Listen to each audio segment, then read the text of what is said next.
Live from downtown Detroit, Local 4 News at 11 starts now.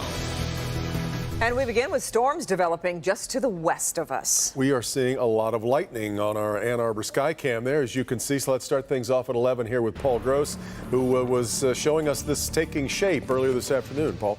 Yeah, and it was just a few scattered thunderstorms across Lake Michigan into southwest lower Michigan. And that all moved east-southeast and basically was moving into northern Indiana, northern Ohio as expected. But one additional storm developed on the northern edge of that, and that one is this one right here. And so this one right here is just west of Ann Arbor, as you can see right here. Some torrential rain with that thing. In fact, here, let's put a little storm track on this thing. There we go. Whoop. One more time here. There we go. And we'll just kind of outline just where the heaviest part of this storm is right here. It's moving eastward at about, I've computed it at about 20 miles per hour or so. So at that rate, it's going to get to Pittsfield Township at about, and Ann Arbor between about 11:25 and 11:30, probably right at the bottom of the hour, about 11:30 or so. And it looks like it'll progress eastward into Wayne County. Not severe. And in fact, this thing, if you take a look here, let's widen it out here. You can take a look, and we'll slide the map back to the west. This is, again, the bigger batch of the stuff is down here, and some of this became severe, but we're not expecting this to become severe. So we'll talk more about the prospects for rain this weekend, and it's not just rain. We have a better chance for severe storms this weekend. We'll break that down for you in just a little bit, guys. Paul. Our other top story tonight, doctors monitoring President Biden after he tested positive for COVID. The president's diagnosis coming as COVID cases are again soaring across the country. The White House reassuring Americans tonight by saying the president has only mild symptoms. As the nation grapples with more than 100,000 new COVID cases a day, the most prominent case coming out of the White House Thursday, President Joe Biden testing positive for the coronavirus. I'm doing well.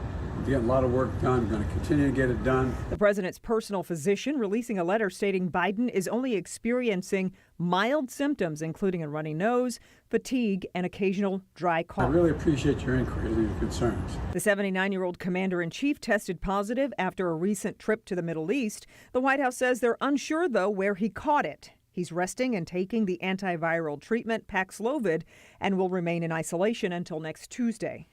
Because the president is fully vaccinated, double boosted, his risk of serious illness is dramatically lower.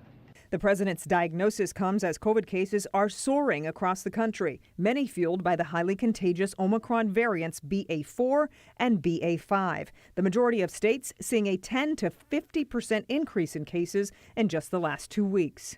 We've never seen as much virus circulating as is currently circulating in the United States. The average number of new cases is reaching nearly 126,000 a day, but experts say those numbers are likely much higher. We probably are currently seeing somewhere between 600,000 and 800,000 new cases per day, most of them being tested at home. Despite the surge in infections, very few areas are reinstating mask mandates. Meanwhile, First Lady Jill Biden testing negative and carried on with her scheduled visit to Detroit's Schultz Academy. My husband tested positive for COVID. I talked to him just a few minutes ago. He's doing fine. He's feeling good. The First Lady added she will continue on with her schedule while following COVID protocol. We are just hours away from I-94 shutting down in both directions between I-75 and the Lodge, close to downtown. That closure expected to last for 7 days. Mara McDonald live near the 2nd Street Bridge, which is getting an entire new makeover, a new infrastructure here, Mara. Devin, it sure is, and let me show everybody. Take a look at that. You are looking at 5 million pounds worth of skeleton for that new 2nd Street Bridge that is going to be slid into place over the next 7 days. You're looking at what will be Michigan's first network-tied arch structure. It's called that, referring to the cables that are crossed from the top to the bottom. And it's not just pretty, but practical. You see, it doesn't have a center pier. If we were to build just a standard overpass, we would eventually have to close it again, remove that center pier, and move it over. This way, without a center pier, we're actually saving money in the long run, and it's more efficient. The bridge will be moved over and into place using rolling platforms. It will be moved just a bit each day. Engineers have been working on the structure, which is currently perched on Wayne State's campus, getting ready for its move. Once it slides into place, well, then a whole lot more needs to happen. The road surface will be put on. It has 2 lanes for traffic as well as pedestrian and bike lanes. And we understand the inconvenience, we really do, and we really thought long and hard about this, but the fact of the matter is you cannot move this bridge with live traffic underneath. It's just not going to work, and you really can't do it in a weekend because there's certain things that could slow progress.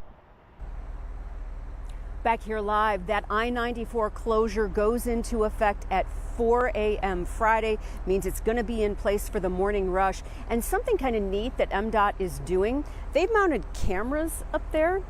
So this bridge is going to slide, but it's not going to slide in one fell swoop. They're going to do it incrementally. So they're going to video the whole thing and give us a time lapse to share with everybody to show what the whole process from start to finish looks like. We're live on the campus of Wayne State University.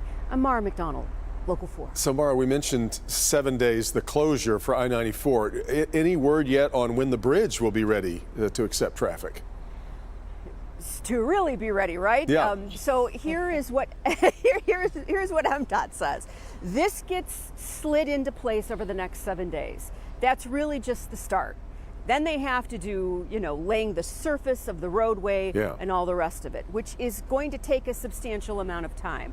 Likelihood is we're going to see traffic on there by the time the snow flies this year. Oh, okay. A little while to wait, because it's not quite the Legos look that we were hoping. They're just snapping things in place. Really cool, though. All right, Mara. 365 days without justice. The family of Takiyah Allen coming together tonight on Belle Isle, 1 year after she was shot and killed while riding her bicycle outside of a friend's home on Detroit's west side. Those shots fired from a bright red sedan police have never been able to find. Megan Woods is live at Belle Isle tonight. Megan, her family desperately hoping her killer will still be caught. That's right, Kimberly. Her family is still dealing with so much sadness and so much frustration. A year later, they know they will never forget Takiyah, but they don't want the community to forget, and they also want the community, if they know something, to speak up. It doesn't make sense to me that a year later, I'm standing here being interviewed by you guys talking about the murder of my oldest daughter. I'm just missing her. We all missing her. The murder of 18-year-old Takiyah Allen still weighs heavy on her parents. It's very rough. I go to sleep with it every night. Every day I ride around this city looking at red Tauruses. Every time I see a red Taurus, I can't tell you the state it puts me in. It's even tougher to watch Takiyah's siblings suffer without her. The fact that they'll never see their older sister again, I don't even think they really could. Timmy. They can't. They wouldn't know what words to put to how they feel. Takiyah's grandmother says she's doing her best to put her anger aside and try to focus on the positive I can do to help another young person to live a full life, because Takiyah will forever be 18. They created a book scholarship at Oakland University where Takiyah was studying to become a nurse practitioner.